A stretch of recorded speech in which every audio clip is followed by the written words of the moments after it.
Welcome to the Blue Security Podcast, a weekly podcast for information security defenders, where we bring you discussions on best practices, tools, and implementation for enterprise security. Now, here are your hosts for today's show, Andy Jaw and Adam Brewer. Welcome to this week's episode of the Blue Security Podcast. I'm Andy, your host. I'm Adam, your co-host. So I was on vacation this last week and some news broke, and I can't let it go because there are so many fascinating things about this news that I want to chat about. And so if you've been living under a rock this last week, you may not have known, but on March 24th, Jeffrey Goldberg, editor-in-chief of The Atlantic, published a story about how he got added to a Signal chat with some senior national security officials, including like the Secretary of Defense, Pete Hegseth, the Vice President, J.D. Vance, National Security Advisor, Mike Waltz, who was the organizer of the chat. And the chat was called a Houthi PC small group, which in government speak, PC means principal counsel, which is usually something that is extremely sensitive, that is talked about in a situation room. Small group is when you want to break out and have like some more discussions, again, usually in a sensitive, secret environment.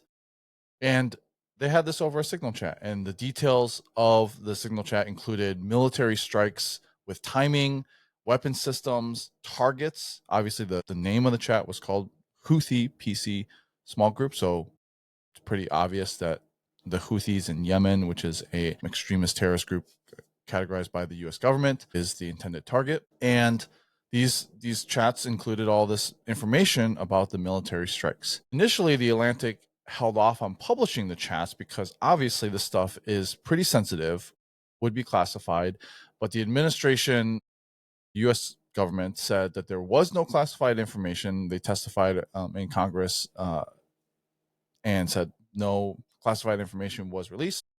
They published the full screenshots of the chats, with the exception of the name of an active CIA intelligence officer, which normally, again, those identities are protected. So they didn't do that. I'll publish, if you haven't seen it, I'll link the articles in the show notes. But some of this, Pete Hegseth, who is the Secretary of Defense, wrote in there information about the time with actual timestamps of when he thinks these, when the strikes were actually going to happen, information about weather being favorable, F-18s with the strike packages. Literally, he wrote in there, this is when the first bombs will definitely drop, things with timing.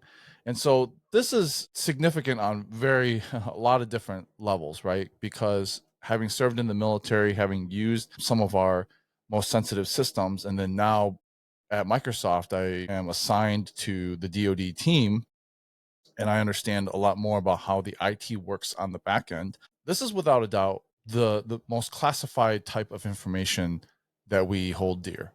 Timings of military strikes, the actual weapons and systems being used, if the Houthis were to have access to this information, they could have adjusted their air defenses, and American lives could have been lost in the process or been at high risk. And so if you talk to any military or intelligence official working in the government, this is pretty obvious. This is undisputed, the highest level of classified information that the American government can have, pretty much.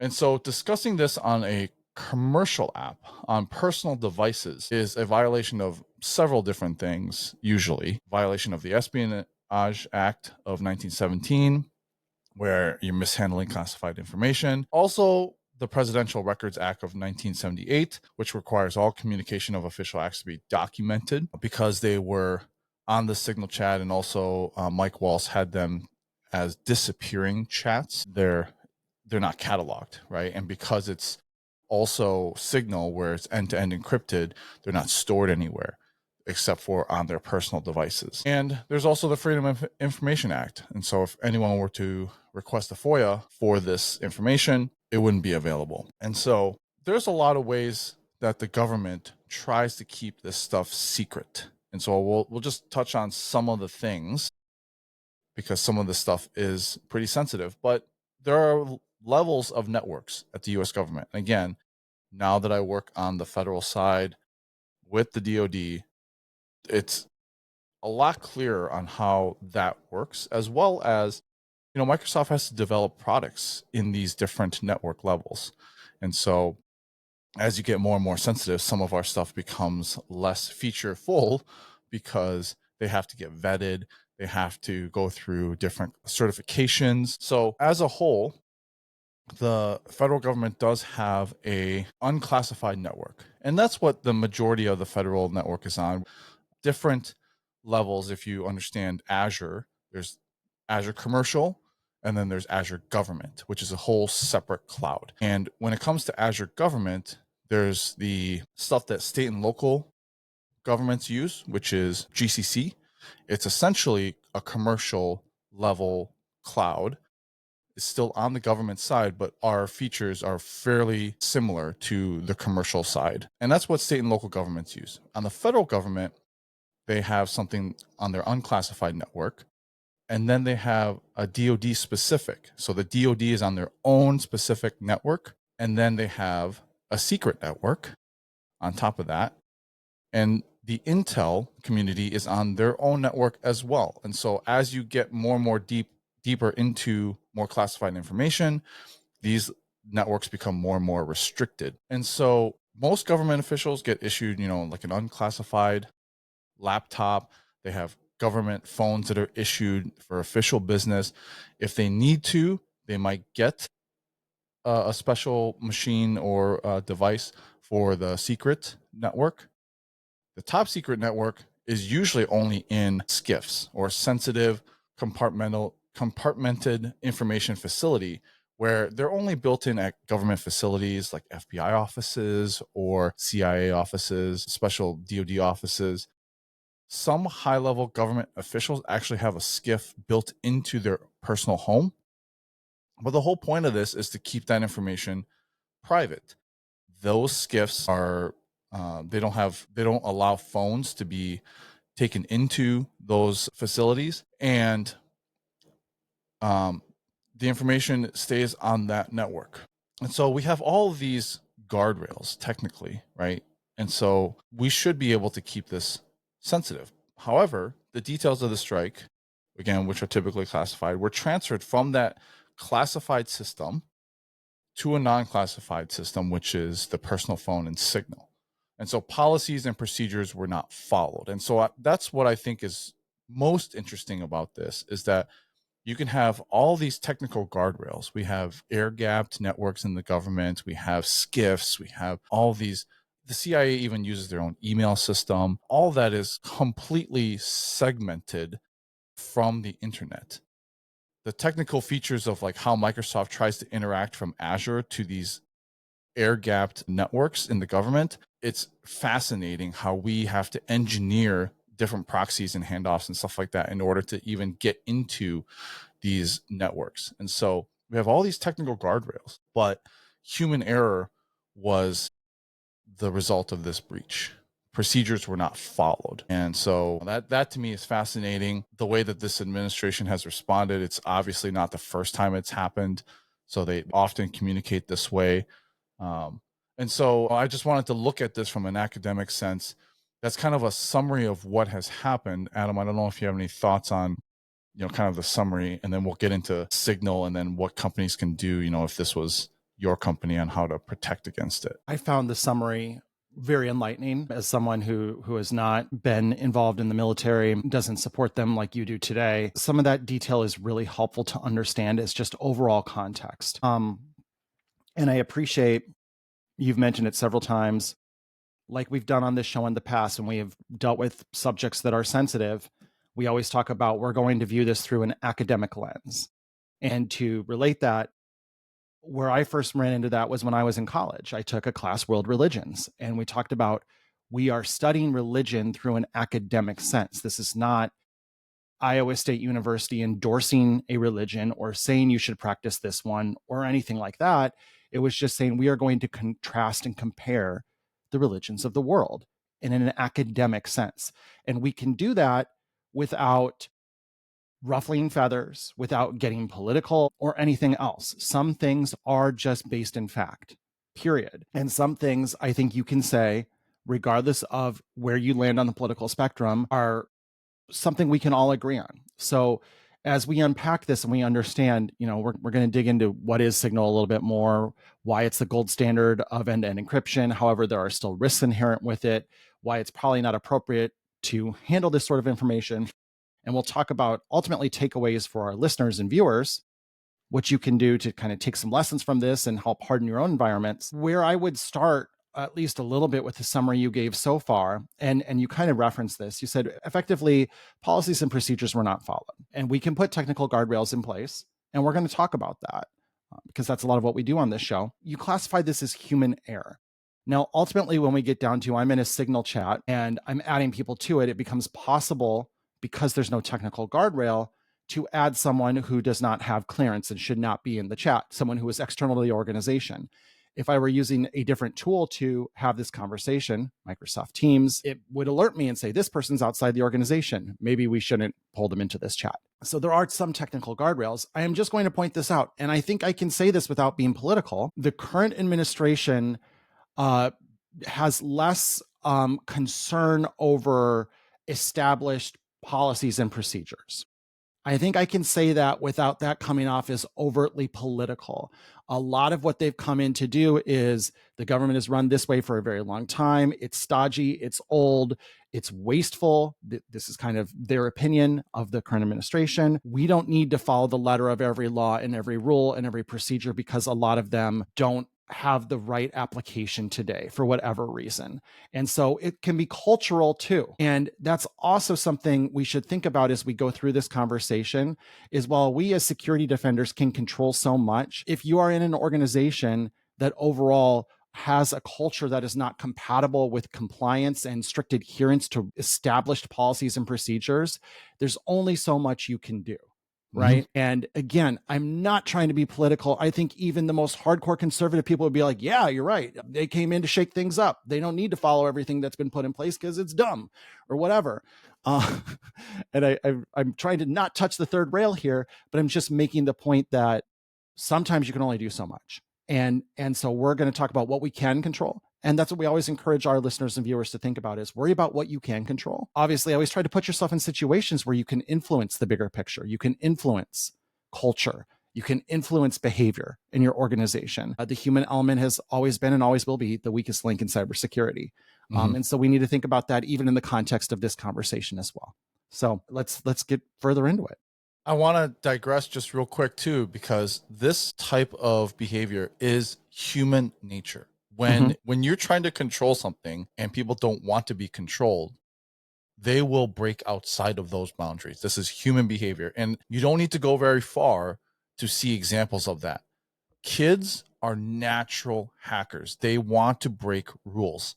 And so let me give you an example. I can tell you that my kids, they are in a very controlled environment. I monitor DNS. They have VPNs on their phones. Every single parental control in iOS, Windows, Roblox, Fortnite, all of those have parental controls on them. They have time limits. They're in an extremely controlled environment. I realized over this last week that they broke out of one of my controls again. And let me tell you what happened. So we have a family plan of Spotify. And of course, I turn off explicit music for their kids' accounts. But they're in the age where they want to listen to music. They feel like explicit music is just an expression. They want to listen to it. And instead of arguing their point and trying to provide points of why they should be able to listen, they broke out of my control. And how do they do that?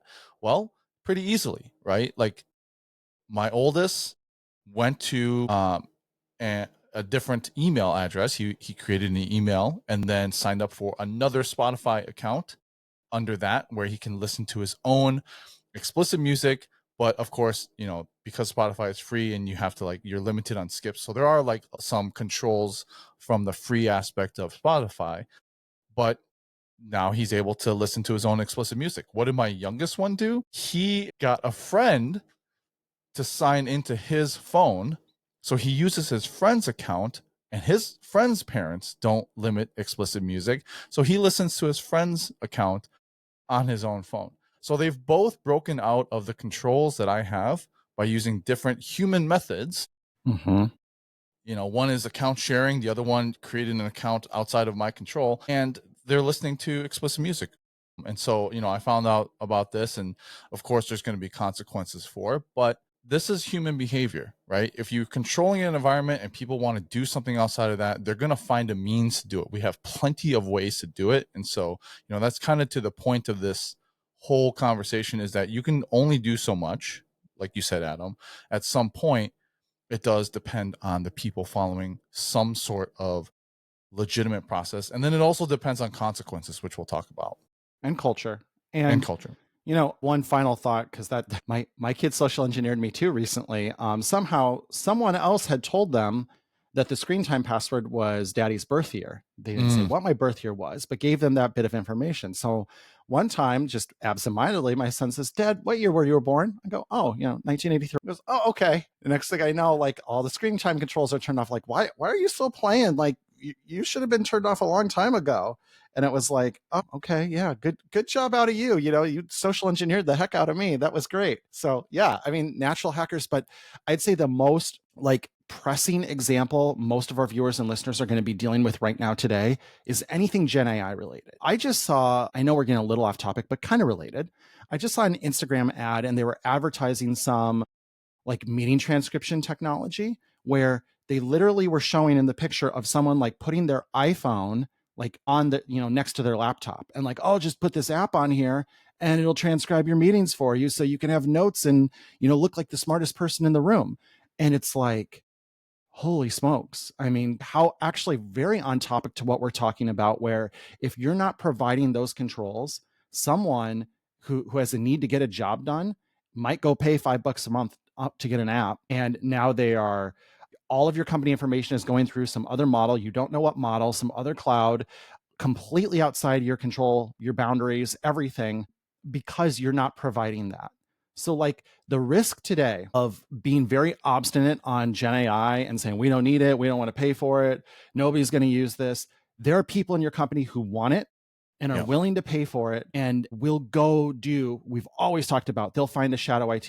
You know what shadow IT you can't stop is someone sticking their own personal phone and just using the microphone to listen to their Teams calls.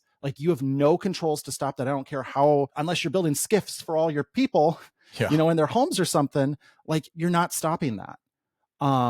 So again, it comes down to, throughout all of this conversation we're going to have, putting in common sense controls, making tools accessible to your people, making it feel like it's collaborative and designed to make them successful, as opposed to being punitive, and talking about the culture. And we're going to get into even soft controls around insider risk, are all things you have to consider. And I'd say for most organizations, no, you're not dealing with timing on a strike on a potential terrorist organization, but what you are dealing with, the threat everyone's dealing with today, are Gen AI everywhere, and motivated employees, maybe some high performing employees, highly technical people outside of IT, who are looking to find any advantage, any way to get the job done better.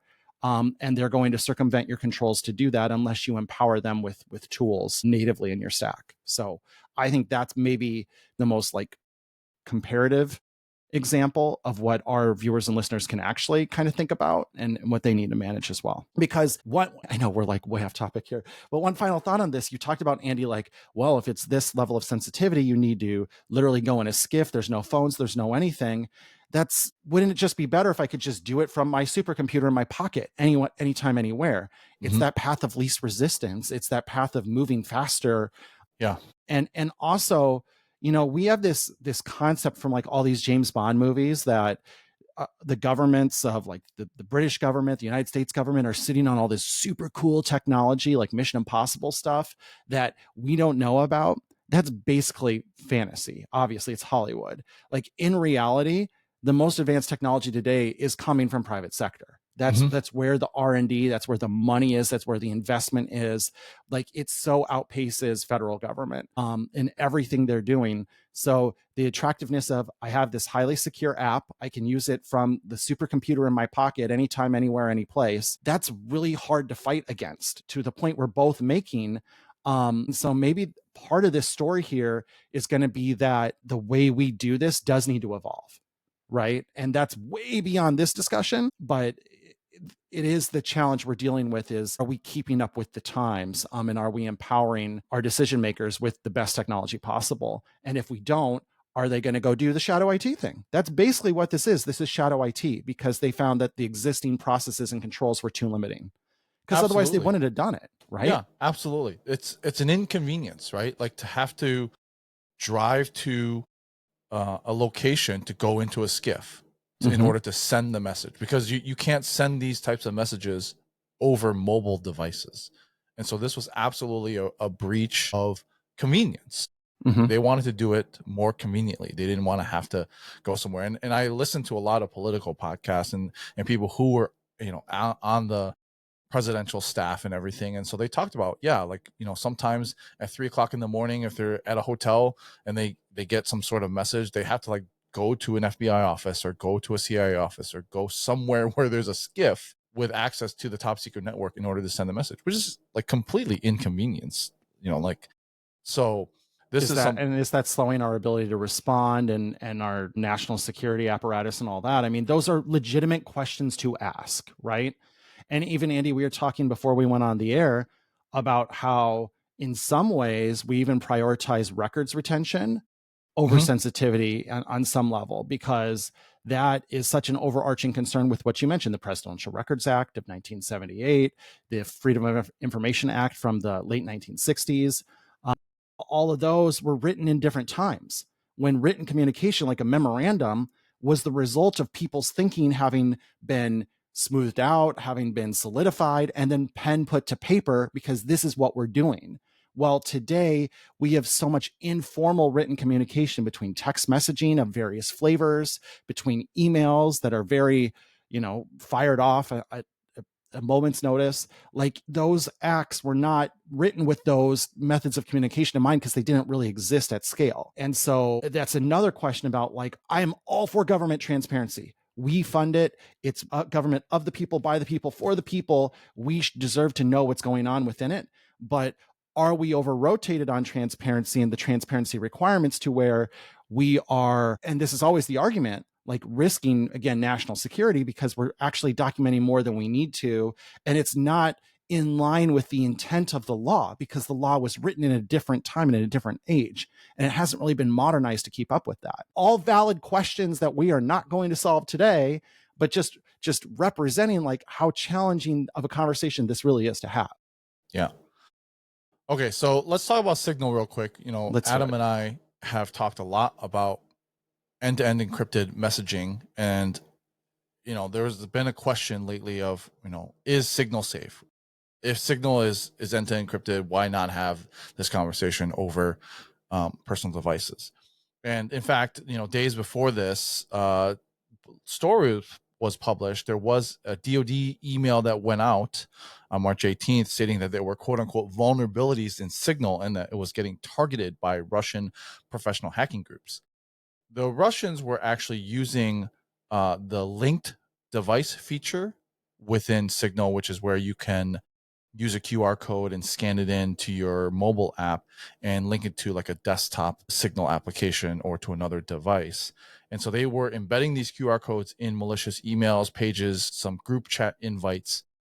That I wouldn't say that's really a vulnerability, so to speak. It's more of a social engineering tactic, that they are using to get access to the chats. Because obviously once you've added yourself to a group chat or you've scanned a malicious code and then they have access to your chats, well, that's on you to, it's more of a social engineering tactic. So, and also, if your device were to get stolen, or that you have the passcode, there are also ways, because the end-to-end encryption obviously is for the device, but if you have your device unlocked and they have it, then they would also have access to your chat. So it's more of a device vulnerability, not necessarily a vulnerability with the application itself. Signal itself is open source. It is the gold standard for end-to-end encryption. It's being used by multiple different chats. Like WhatsApp is also one of the biggest end-to-end encrypted applications out there that uses the Signal protocol. It has yet to be hacked, so to speak. No one has found any vulnerabilities in it quite yet. uh, if your device is compromised, and there have been several, one famous one, the Pegasus spyware that was happening between 2019 and 2022, where it was a 0-day 0-click iMessage device hack. And so there are vulnerabilities from very smart people out there where they can hack your device without you even knowing, without you even having to do anything. And while Signal is very secure in its messaging, it does not prevent someone from hacking your device, and it is not approved for classified discussion. Like our Intel community, our government has not vetted it. And in fact, they say while it is approved for use for an unclassified discussion, it is not approved for use on the classified side. Talking to or listening to a lot of these podcasts, they would say they do use Signal in the government. They would say something like, "Hey, Adam, check your high side inbox, your top secret inbox, for that thing that we were talking about," right? So they might send something to say, "Hey, go check it," and then, but they're not discussing the thing itself on the app. So that's kind of the big deal.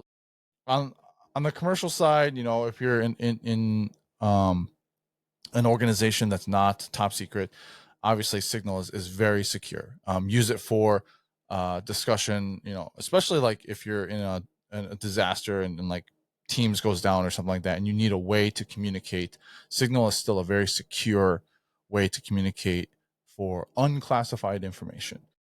But in general, like, this story just has me fascinated, because we go at such lengths to provide technical controls in order to protect our classified information. But this was some, people who chose to go outside of that process and leak that information. This is absolutely a leak of classified information. And I think to give our listeners a little bit of peace of mind is that we can talk about, if this was your organization, how can you go about protecting your information? There are a lot of technical controls.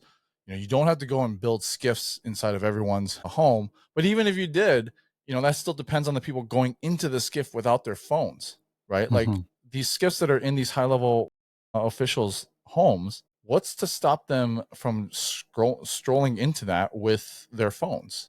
It's not like they're in a metal box that like prevents all cell signal from Faraday cage. Yeah, like I don't think they do that. Maybe they do, but I don't think that they prevent all cell signal from getting out of the skiff. And so it still depends a lot on human process and human error. So any comments on the Signal stuff before we move on to organizations?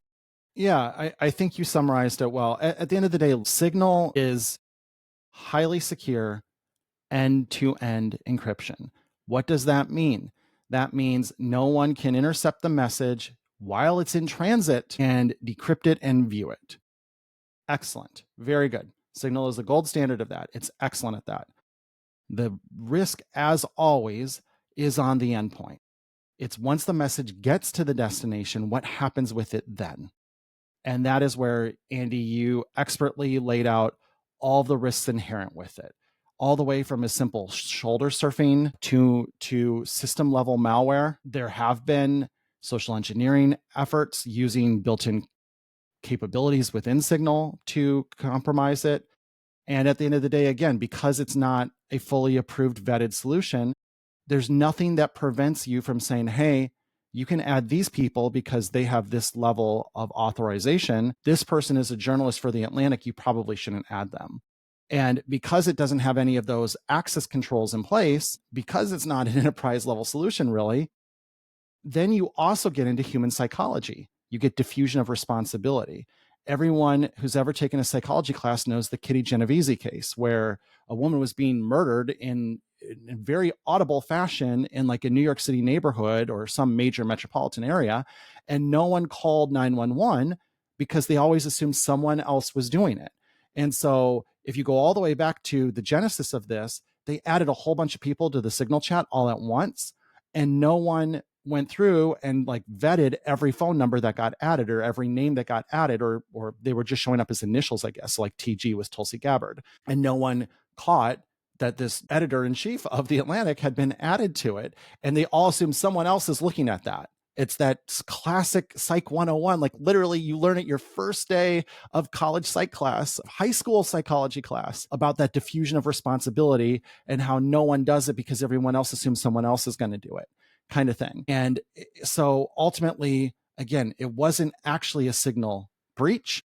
There's nothing wrong with it other than it's not approved. And ultimately, there are still tremendous risks of these messages being read, whether it's scanning those Russian QR codes, whether it's someone having a zero-day malware, zero-click malware on your iPhone that perhaps can read the contents of memory and see what's being decrypted now and displayed on screen in the Signal app, even though just because it was transmitted securely only gets you 10% of the security overall. And that's the thing we have to consider as well. So we love Signal. Andy, we use Signal all the time. We use it every single day. It's a great app.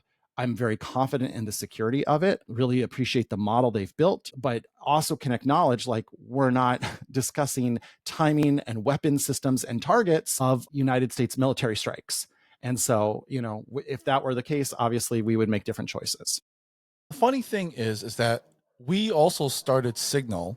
You know, if you go to the genesis of like why we started using Signal, it was because people found out that Microsoft at a tenant level records everything that we do. So in Teams, right? All of our stuff is available, even if you don't turn on transcription. And this was found out through a few HR cases. You know, it was basically they requested the transcripts of different meetings, which and chats and everything. So everything is recorded. And so if we wanted to have a discussion outside of the purview of our employer and talk about things and not have them, you know, be and recorded. We're literally talking about like skiing trips. We're talking about, Right. you know, technology at home. We're not sharing anything that shouldn't be talked about outside of work. Like, in fact, we're all really good about when it becomes work specific, we go to Teams and have that conversation in Teams because we know that's the right place to do it. Right. So we're very good about like, hey, this is actually work stuff. Let's go talk about it in the work context. This is personal. This is home life. Yeah. Let's talk about it in Signal. Yeah. And that's very appropriate usage of it. We are modeling correct behavior. I just want to be on the record as like, we're very good about that, where we will go back into Teams when it becomes a work thing. Because we don't want our employer looking at our personal things is really what it came down to, right? And so instead Nor of having, do they want to. Right. And so we have this Signal chat outside where we talk about things that are non-work related. So anyways, it's just interesting. There are ways to use it correctly, and there are definitely some ways to not. And so let's talk about what companies can do when it comes to this type of data breach, what you can do to prevent this stuff from happening. You know, obviously the DoD and the government have completely separate networks. They have government issued phones, they have SCIFs, all this other stuff. You probably don't need to go to that lengths, but you know, starting with conditional access, we talked about that last week. So if you missed that show, definitely go and look at that one, because we talked about authentication context, which is a way to provide additional authentication controls past the initial authentication. And so Adam gave a very good example in that, where if you have sensitive financial records or things that you're trying to prevent the general public from seeing, like your company's, what was it?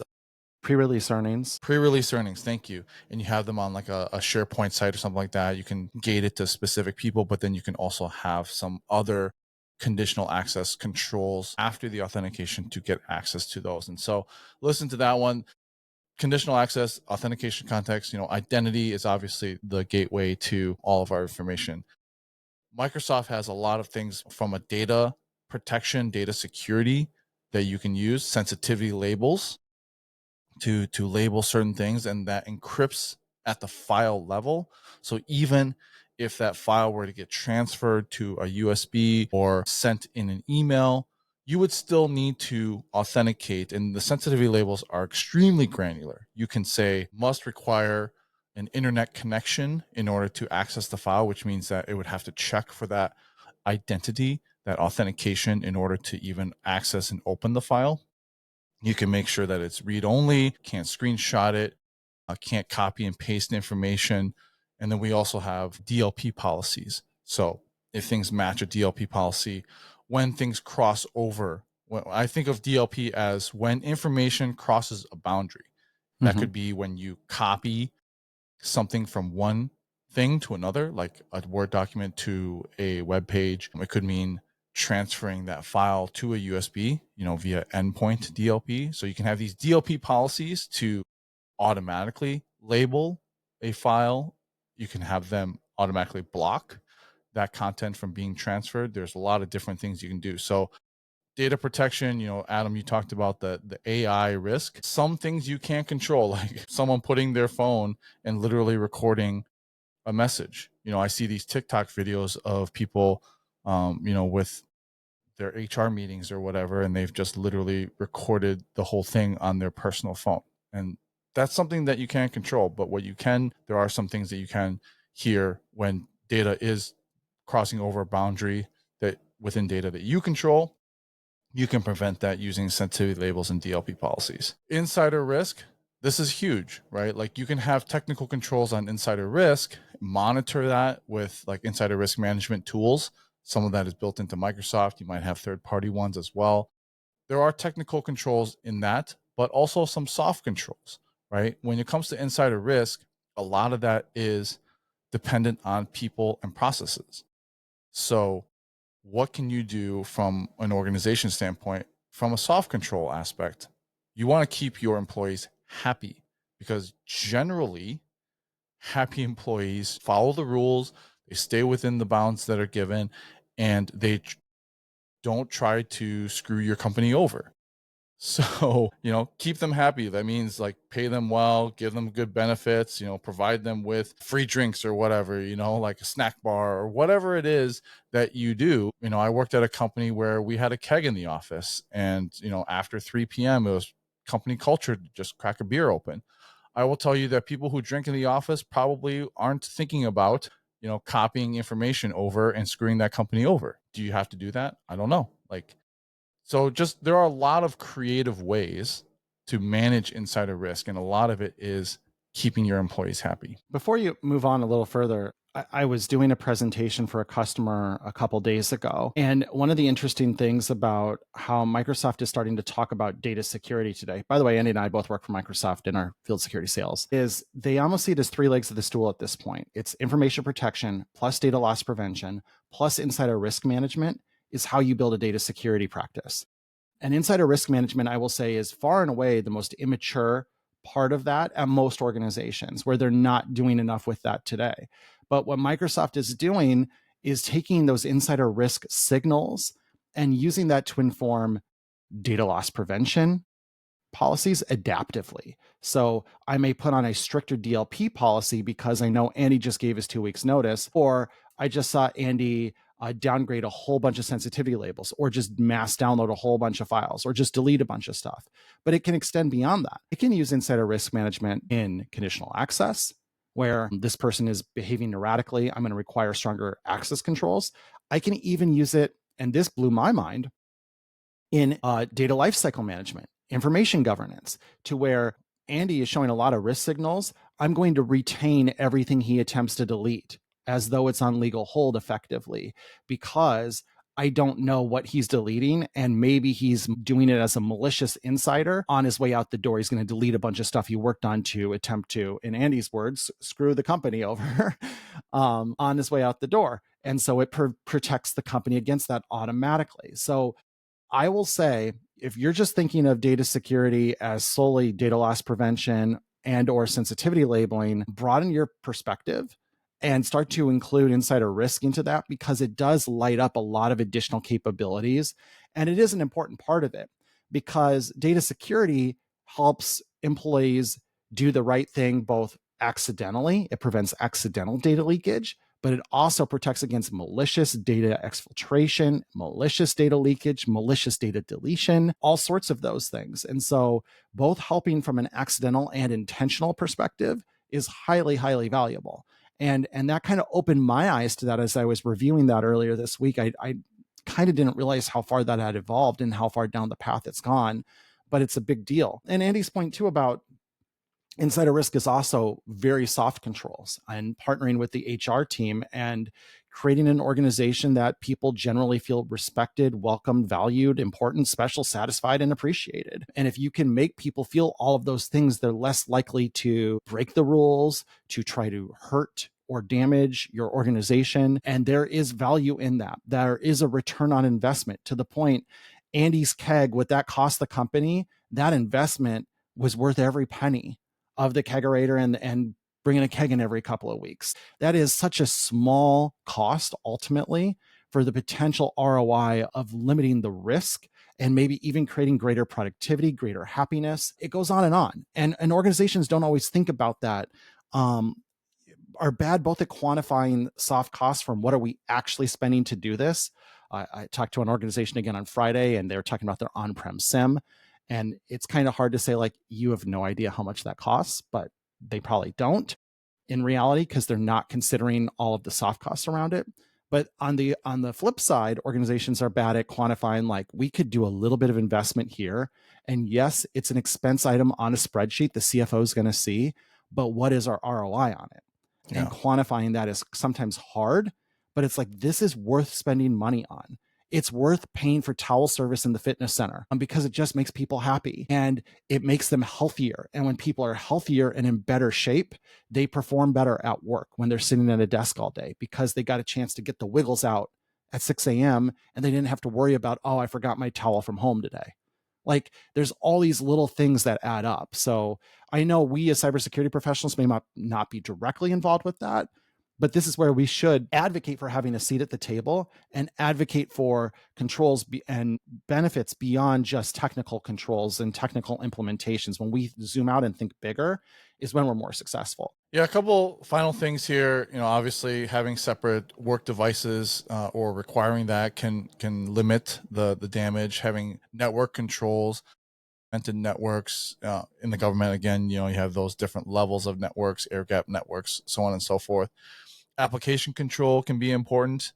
On your separate work devices, you could require certain apps to be blocked. So you could block Signal from getting installed on those and say it's not approved. And we have a technical control preventing that app from being used. That's more of a whack-a-mole type attitude, but it is something that is available that can be done. You'd have to limit all sorts of other chat apps as well. And then you can't really prevent like the built-in ones from being used. Obviously there's text message and all of that is still available. iMessage, that's still available. So it would be difficult to use that method, but can be a control that you do. Policies and procedures, can't stress this enough. Obviously having written policy and procedures. And then when those things don't happen, if people break those policies and procedures, having consequences. Your company can, pursue legal action. There can be, fines, jail time, so on and so forth, beyond just the breaking of the procedures. So having those consequences, having them laid out, pursuing them from a legal aspect, those are all things that can happen, because as we talked about here, we can have so many technical controls, but the people, the human element is always going to be the weakest link. And there's just some things that you can't prevent from happening. And so being prepared from a consequence and a legal action aspect is something that organizations still need to think about. So any final thoughts on that? You can move faster too. That's the benefit of an enterprise versus a government. We talked a little bit about a couple of things on this show where they are required because it passed Congress, both houses of Congress, which, I'm sure I have used this analogy on the show, like, well, that's harder than an act of Congress, like, because it's a euphemism for something that's really hard to change, right? And as organizations, yes, enterprises have a hard time with change. You have a way less hard time than getting something through both houses of Congress, especially today when it basically depends on which way the wind is blowing. And it can be very difficult to affect change at that level. And we've been talking about how some of these statutes and laws that are in place prioritize transparency even above sensitivity sometimes. And your organization is not bound by that. It can move faster. It can change. It can adapt with the times. And this is why I keep going back to, I mean, Andy, you're doing a great job laying out all the technical controls, but I'm all about the culture and the behavior and creating an environment where people want to do the right thing, and you are giving them the tools to do the right thing, and you are making it simple and modern to do the right thing, and it is not inhibited, it does not inhibit productivity. It's not difficult to do the right thing. It's easy to do the right thing. I have made this reference on the show before, but I'll say it one last time. One of my early CISO mentors that I really admired once said his North Star to run a security program was to be like Las Vegas, where when you're in a Las Vegas casino, you are well aware there are cameras everywhere. There are security people everywhere. It is a highly secure facility, but it's mostly invisible until you do something wrong. And then it will become highly visible very quickly. It will remove the problem, and then everybody goes back to doing what they were doing before. That's how it should work. It should be mostly invisible and mostly not prohibitive until something does pass that threshold of we're not going to allow this and we're going to get this out of here. And then we're going to deal with it quickly. And then we're going to go back to business as usual. Mm-hmm. That's a great North Star to me, a great model to where we don't want to be in people's face, limiting what they can get done. And I'm not justifying the behavior here, by the way. I just want to be clear, like, we have established policies and procedures for a reason. And just because you don't like the Freedom of Information Act or the Presidential Records Act doesn't mean you get to willfully not comply with them. That's very problematic. And I get being in government is hard because your hands are being tied behind your back in a million different ways. And you have 250 years of laws built up that you must comply with. And that's really difficult. But ultimately, that's how our country works. And so I'm not justifying that. But I'm pointing out that for most of our listeners and viewers, who I assume are in private enterprise, you are not restricted by that. You can change. You are not a tree. And so take that as your opportunity where you can mitigate a lot of this through technical control. But a lot of this also becomes being a good member of your organization, being organization people want to work with. You don't want that reputation in cybersecurity of being Dr. No, and you're just a roadblock. You are a road bump in the way, slowing people down from getting work done. You want to be, instead of being the road bump, the speed bump, you want to be the guardrails on the side of the road, preventing you from driving the car off a cliff, not necessarily the speed bump slowing people down when they're just trying to drive down the street. Right. So I'll get off my soapbox and we can wrap the show up. But that's how I think about it. Yeah. Well, this was super fun. Mm-hmm. And hopefully you guys got something out of this. This was just a fascinating story to me. So I knew I wanted to talk about it. Very fascinating. Yeah. And I've heard some other good shows too. I'll just call out Ben Thompson over on his Stratechery blog did a really good post about this. And then also Ben Thompson and John Gruber do the Dithering podcast, and they had a great show on this too. So just plug a couple other sources that have been some good conversation on Signal over the past week that I listened to and have maybe referenced a little bit in this show as well. Yeah. All right. Well, that's our show for this week. I'll have some links in the show notes for you to look over if you're interested in reading some of the story. Our contact information will be in the show notes if you have any questions or topics you want us to talk about in the future. Thanks. We'll talk to you guys next week. Thank you for listening to the Blue Security Podcast. Please check out the show notes, catch up on episodes you may have missed, and subscribe so you don't miss any future episodes. Find Andy on Twitter @AJaw0 and Adam @AJ Brewer. See you at our next episode.